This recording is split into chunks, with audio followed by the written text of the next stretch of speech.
Pare, magsasabihin ako. Ano yun, par? Naniniwala ka ba na mas mahalaga yung time kaysa love? Hindi. Mas mahalaga pa rin yung love. Sure ka? Yeah. Okay. Ganito kasi yun.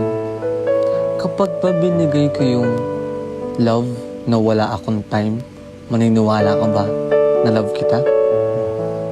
Hindi. Siyempre, hindi. Pero once na binigay ko yung time ko sa'yo, for sure, maniniwala ka na love kita. Sige, baliktarin natin.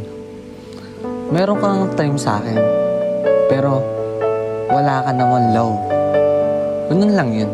Nasa sa inyo kung paano nyo i-handle ang isa't isa. Nasa inyo kung paano nyo tartuin. Di ba? Basta bahala ka sa buhay mo. Basta mahalaga, strong kayo. Medyo nagulo na ako doon sa dulo. Basta para sa akin,